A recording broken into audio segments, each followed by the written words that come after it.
Who am I? Introduction. Who am I is the title given to a set of questions and answers bearing on self-inquiry. The questions were put to Bhagavan Sri Ramana Maharshi by one Sri M. Shiva Prakasham Pillai about the year 1902. Sri Pillai, a graduate in philosophy, was at the time employed in the revenue department of the South Arcot Collectorate. During his visit to Tiruvannamalai in 1902 on official work, he went to Virupaksha cave on Arunachala hill and met the master there. He sought from him spiritual guidance and solicited answers to questions relating to self-inquiry.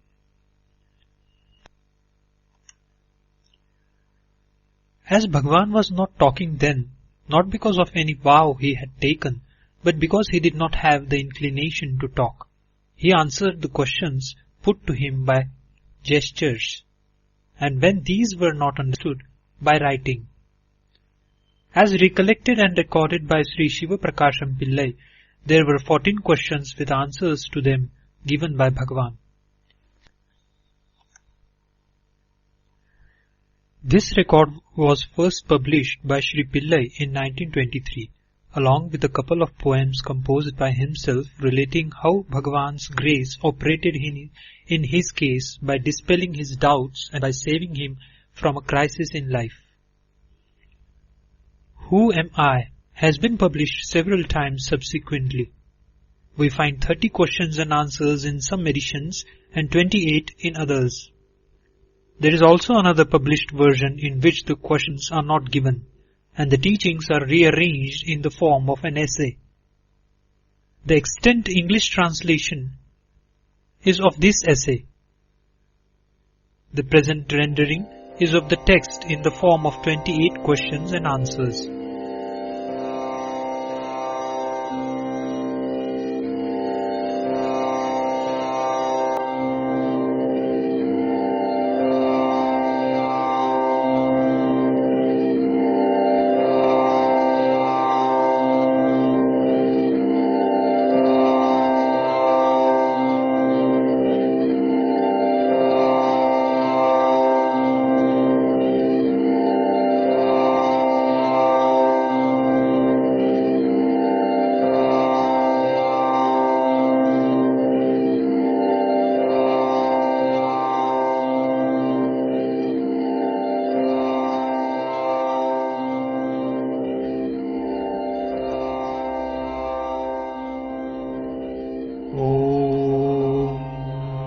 Namo Bhagavate Shri Ramanaya.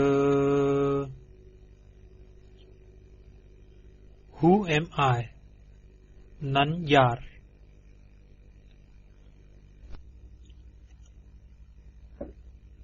As all living beings desire to be happy always, without misery, as in the case of everyone there is observed supreme love for one's self, and as happiness alone is the cause for love, in order to gain that happiness which is one's nature and which is experienced in the state of deep sleep where there is no mind, one should know one's self.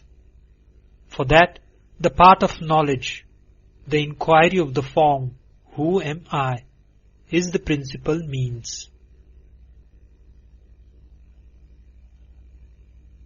Questioner. Who am I? Maharshi. The gross body which is composed of the 7 humors, that is dhatus, I am not. The 5 cognitive sense organs, that is the senses of hearing, touch, sight, taste and smell, which apprehend their respective objects, that is sound, touch, color, taste and odor, I am not. The 5 cognitive sense organs, that is the organs of speech, locomotion, grasping, excretion and procreation, which have as their respective functions speaking, moving, grasping, excreting and enjoying, I am not. The 5 vital airs, prana, etc., which perform respectively the 5 functions of in-breathing, etc., I am not. Even the mind which thinks, I am not. The nescience too, which is endowed only with the residual impressions of objects, and in which there are no objects and no functionings, I am not. Questioner: if I am none of these, then who am I? Maharshi: after negating all of the above mentioned as not this, that awareness which alone remains, that I am. Questioner: what is the nature of awareness? Maharshi: the nature of awareness is existence, consciousness, bliss. Questioner: when will the realization of the self be gained? Maharshi: when the world which is what is seen has been removed, there will be realization of the self which is the seer. Questioner: will there not be realization of the self even while the world is there, that is taken as real? Maharshi: there will not be. Questioner: why? Maharshi: the seer and the object seen are like the rope and the snake. Just as the knowledge of the rope, which is the substrate, will not arise unless the false knowledge of the illusory serpent goes, so the realization of the self, which is the substrate, will not be gained unless the belief that the world is real is removed. Questioner: when will the world, which is the object seen, be removed? Maharshi: when the mind, which is the cause of all cognitions and of all actions, becomes quiescent, the world will disappear. Questioner: what is the nature of the mind? Maharshi: what is called mind is a wondrous power residing in the self. It causes all thoughts to arise.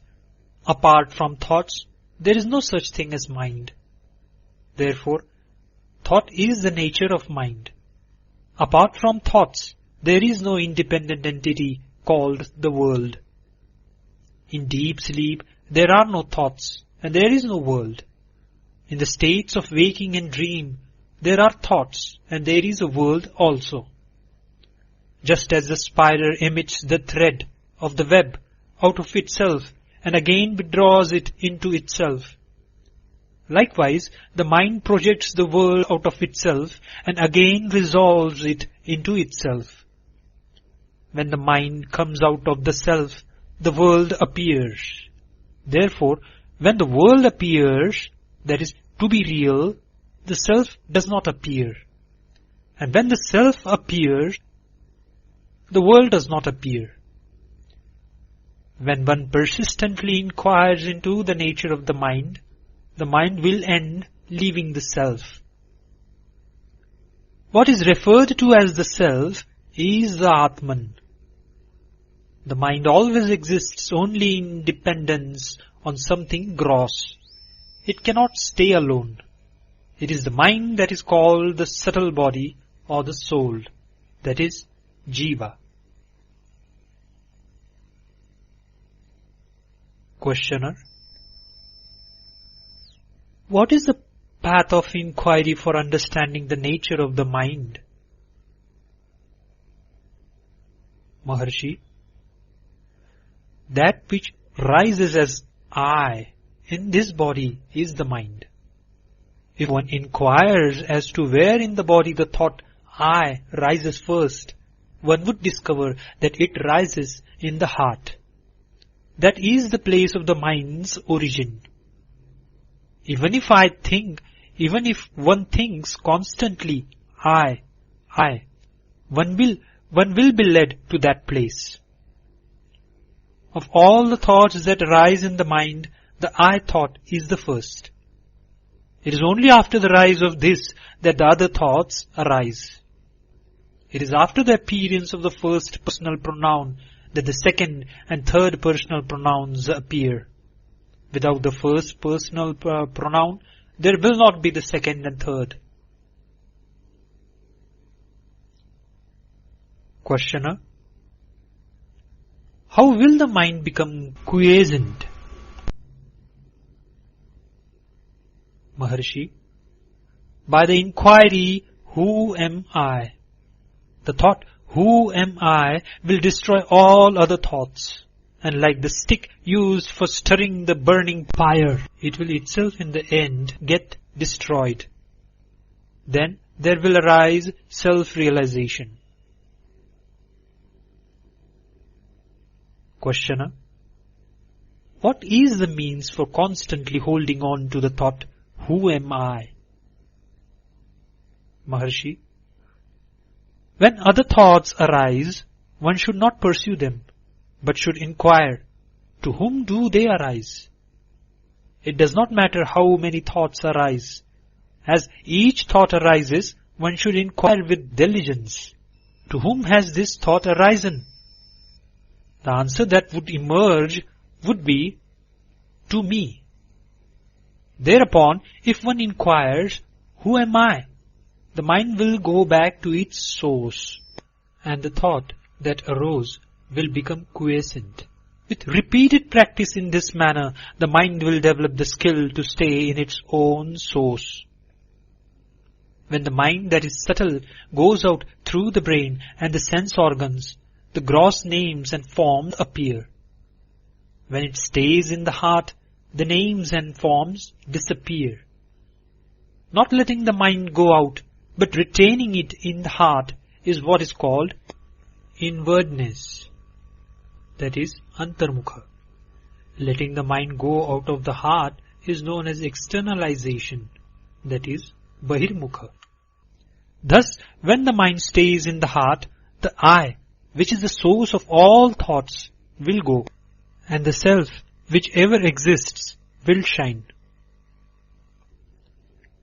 Whatever one does, one should do without the egoity, I.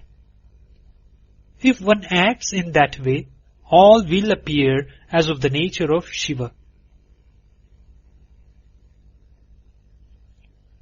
Questioner: are there no other means for making the mind quiescent? Maharshi: other than inquiry, there are no adequate means. If through other means it is sought to control the mind will appear to be controlled, but will again go forth. Through the control of breath also, the mind will become quiescent, but it will be quiescent only as long as the breath remains controlled. And when the breath resumes, the mind also will again start moving and will wander as impelled by residual impressions. The source is the same for both mind and breath. Thought, indeed, is the nature of the mind. The thought, I, is the first thought of the mind, and that is egoity.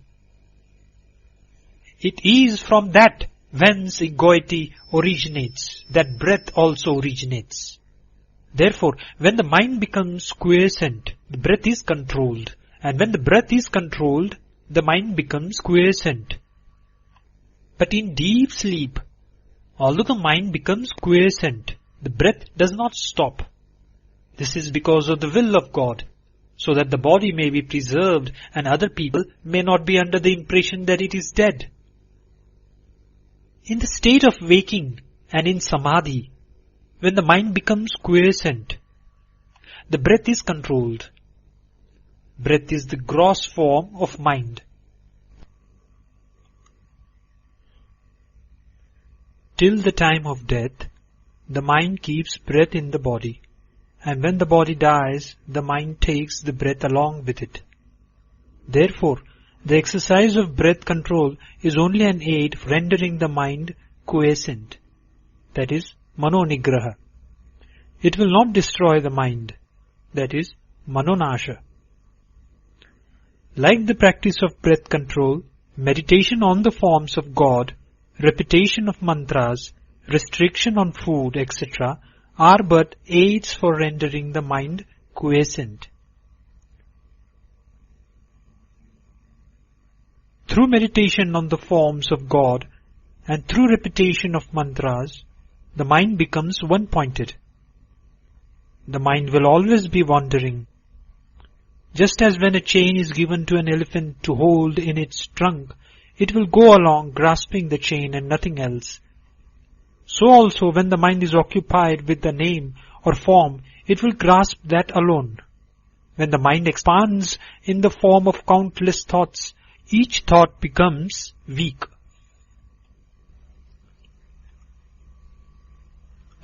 But as thoughts get resolved, the mind becomes one-pointed and strong.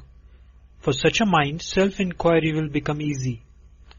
Of all the restrictive rules that relating to the taking of sattvic food in moderate quantities is the best. By observing this rule, the sattvic quality of mind will increase, and that will be helpful to self-inquiry. Questioner: the residual impressions, that is thoughts, of objects appearing vending like the waves of an ocean, when will all of them get destroyed? Maharshi: as the meditation on the self rises higher and higher, the thoughts will get destroyed. Questioner: is it possible for the residual impressions of objects that come from beginningless time, as it were, to be resolved, and for one to remain as the pure self? Maharshi: without yielding to the doubt, is it possible or not, one should persistently hold on to the meditation on the self. Even if one be a great sinner, one should not worry and weep, "Oh, I am a sinner, how can I be saved?" One should completely renounce the thought, "I am a sinner," and concentrate keenly on meditation on the self. Then one would surely succeed. There are not two minds, one good and the other evil. The mind is only one. It is the residual impressions that are of two kinds, auspicious and inauspicious. When the mind is under the influence of auspicious impressions, it is called good. And when it is under the influence of inauspicious impressions, it is regarded as evil.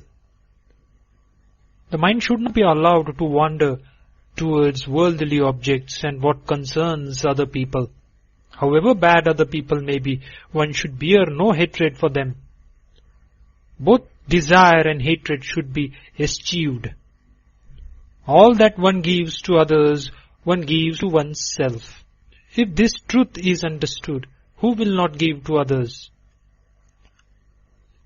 When one's self arises, all arises. When one's self becomes quiescent, all becomes quiescent.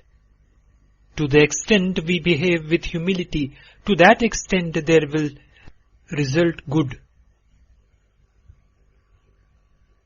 If the mind is rendered quiescent, one may live anywhere.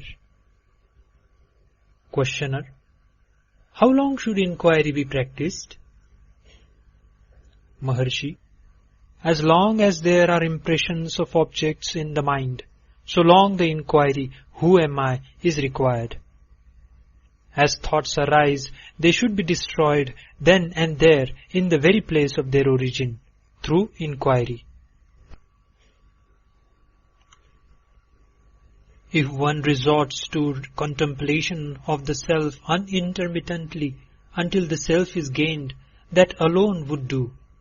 As long as there are enemies within the fortress, they will continue to sally forth. If they are destroyed as they emerge, the fortress will fall into our hands. Questioner: what is the nature of the self? Maharshi: what exists in truth is the self alone. The world, the individual soul, and God are appearances in it. Like silver in mother of pearl, these three appear at the same time and disappear at the same time. The self is that where there is absolutely no I, thought. That is called silence. The self itself is the world. The self itself is I. The self itself is God. All is Shiva, the self. Questioner: is not everything the work of God? Maharshi: without desire, resolve, or effort, the sun rises, and in its mere presence the sunstone emits fire. The lotus blooms, water evaporates. People perform their various functions and then rest. Just as in the presence of the magnet the needle moves, it is by virtue of the mere presence of God that the souls governed by the three cosmic functions or the fivefold divine activity perform their actions and then rest, in accordance with their respective karmas. God has no resolve, no karma attaches itself to Him. That is like worldly actions not affecting the sun, or like the merits and demerits of the other four elements not affecting all pervading space. Questioner: of the devotees, who is the greatest? Maharshi: he who gives himself up to the self, that is God, is the most excellent devotee. Giving one's self up to God means remaining constantly in the self without giving room for the rise of any thoughts other than that of the self. Whatever burdens are thrown on God, He bears them. Since the supreme power of God makes all things move, why should we, without submitting ourselves to it, constantly worry ourselves with thoughts as to what should be done and how, and what should not be done and how not? We know that the train carries all loads. So after getting on it, why should we carry our small luggage on our head to our discomfort, instead of putting it down in the train and feeling at ease? Questioner: what is non-attachment? Maharshi: as thoughts arise, destroying them utterly without any residue in the very place of their origin is non-attachment. Just as the pearl diver ties a stone to his waist, sinks to the bottom of the sea, and there takes the pearls, so each one of us should be endowed with non-attachment, dive within oneself and obtain the self-pearl. Questioner: is it not possible for God and the Guru to effect the release of a soul? Maharshi: God and the Guru will only show the way to release. They will not by themselves take the soul to the state of release. In truth, God and the Guru are not different. Just as the prey which has fallen into the jaws of a tiger has no escape, so those who have come within the ambit of the Guru's gracious look will be saved by the Guru and will not get lost.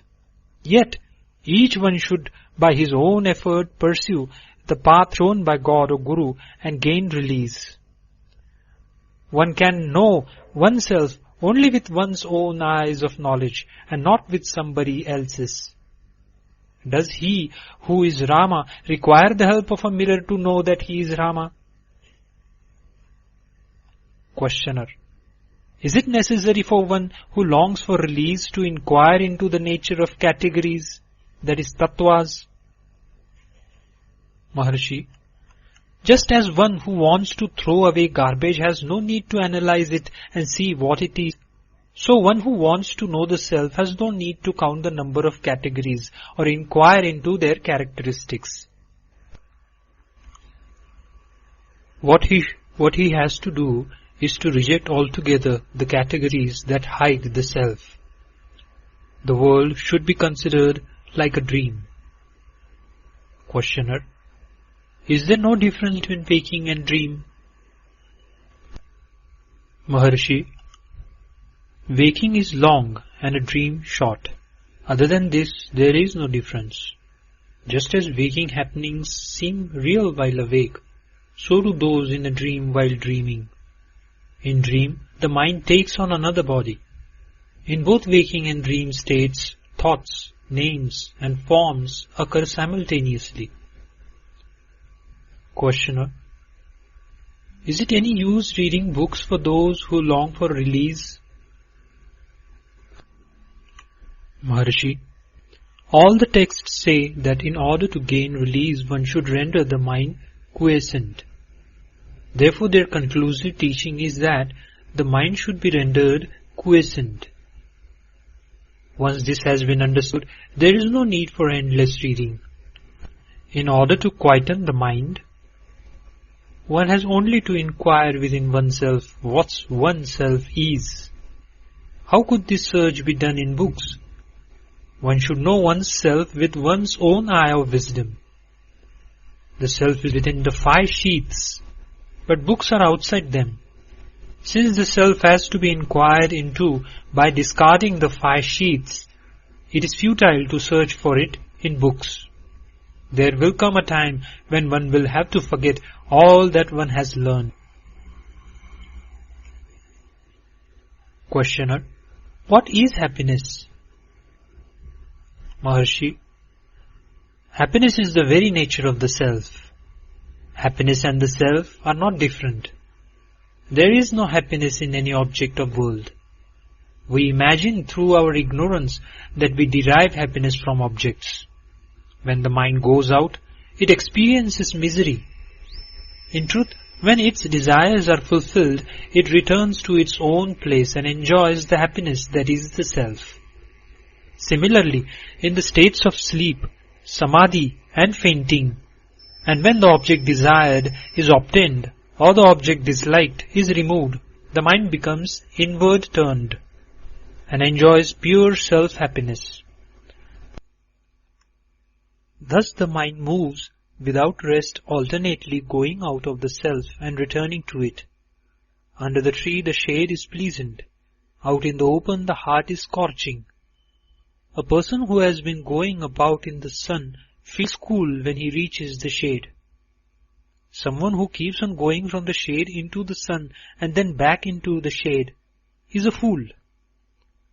A wise man stays permanently in the shade. Similarly, the mind of the one who knows the truth does not leave Brahman. The mind of the ignorant, on the contrary, revolves in the world, feeling miserable, and for a little time returns to the Brahman to experience happiness. In fact, what is called the world is only thought. When the world disappears, that is when there is no thought, the mind experiences happiness, and when the world appears, it goes through misery. Questioner: What is wisdom insight? That is, Jnana Drishti. Maharshi: Remaining quiet is what is called wisdom insight or Jnana Drishti.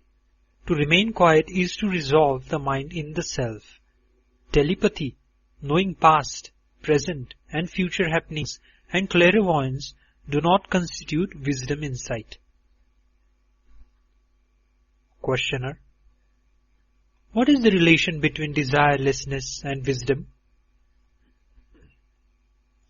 Maharshi: Desirelessness is wisdom. The two are not different. They are the same. Desirelessness is refraining from turning the mind toward any object. Wisdom means the appearance of no object. In other words, not seeking what is other than the self is detachment or desirelessness. Not leaving the self is wisdom. Questioner: What is the difference between inquiry and meditation? Maharshi: Inquiry consists in retaining the mind in the self. Meditation consists in thinking that one's self is Brahman, existence, consciousness, bliss. Questioner: what is release? Maharshi: inquiring into the nature of one's self that is in bondage and realizing one's true nature is release. Tat Sat Sri Ramana Arpanamastu.